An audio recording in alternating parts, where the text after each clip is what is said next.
మేమే ఆపామంటూ క్రెడిట్ని సొంతం చేసుకోవాలని ప్రయత్నించినటువంటి ట్రంప్ మీతో బోలెడు వ్యాపారం చేస్తామని ఇద్దరికి చెప్పాం, కాల్పుల విరమణ శాశ్వతం భావిస్తున్న ట్రంప్ అమెరికా అధ్యక్షుడు వ్యాఖ్యలను తిప్పికొట్టిన భారత్ అన్నటువంటి వార్తని హైలైట్ చేశారు. లేకపోతే ఓ ఇన్నింగ్స్ ముగిసింది, ఓ ఉజ్వల ఇన్నింగ్స్ ముగిసింది, ఓ గొప్ప శకానికి తెరపడింది. మేటి బ్యాటర్ స్ఫూర్తిదాయక కెప్టెన్ ఉరిమే ఉత్సాహంతో మైదానం అంతా చైతన్యాన్ని నింపే పోరాట యోధుడు విరాట్ కోహ్లీని మనం తెల్ల జెర్సీలో చూడలేము.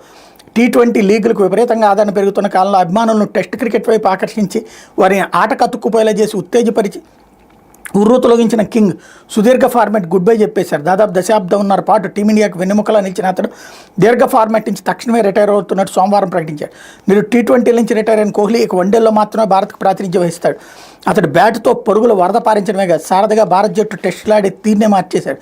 అందుకే అతడు 68 టెస్టుల్లో 40 విజయాలు 11 డ్రాలతో అత్యంత విజయవంతమైన భారత్ కెప్టెన్ అయ్యాడు. బ్యాటర్గా విరాట్ 123 మ్యాచ్ల్లో 30 శతకాలు 46.85 సగటుతో 9230 పరుగులు చేశాడు.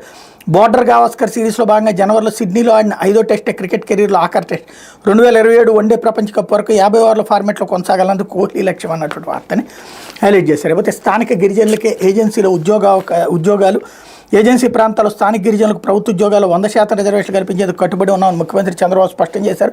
సుప్రీంకోర్టు ఆదేశాలు మార్గదర్శకాలు పాటిస్తూనే 2020లో రద్దయిన జీవో నెంబర్ 3 పునరుద్ధరణకు ఉన్న అవకాశాలపై అధ్యయనం చేయాలని అధికారులను ఆదేశించారు. న్యాయ సమీక్షలో రద్దయిన జీవో నెంబర్ 3ని పునరుద్ధరించేందుకు తీసుకోవాల్సిన చర్యలపై అధికారులతో సచివాలయంలో చంద్రబాబు సోమవారం సమీక్ష నిర్వహించారన్నటువంటి వార్తని హైలైట్ చేశారు. మొన్ననే సపరేట్ డిఎస్సి పెట్టాలి, ఈ రెగ్యులర్ డిఎస్సితో ఎట్లాగా అని చెప్పేసి అక్కడ బంద్ జరిగింది. ఆ నేపథ్యంలో లేదు మొత్తం మీకే ఇద్దాం అనుకున్నాం, కానీ కోర్టు గతంలో ఇచ్చిన తీర్పు వల్ల ఇవ్వలేకపోతున్నాం, ఎట్లా ఇవ్వగలమో ప్లాన్ చేస్తున్నాం అన్నది చంద్రబాబు గారు చెప్తే ఇచ్చేసినట్టే రాసుకొచ్చేసి ఒక క్వశ్చన్ మార్క్ పక్కన పెట్టారు. మనకు కావాల్సిన వాళ్ళ కోసం ఎట్ట రాస్తాం, మనకు వద్దన్న వాళ్ళ కోసం అయితే ఎట్ట రాస్తాం అనేటటువంటి ధోరణిలో వార్తని చూడొచ్చు ఇక్కడ.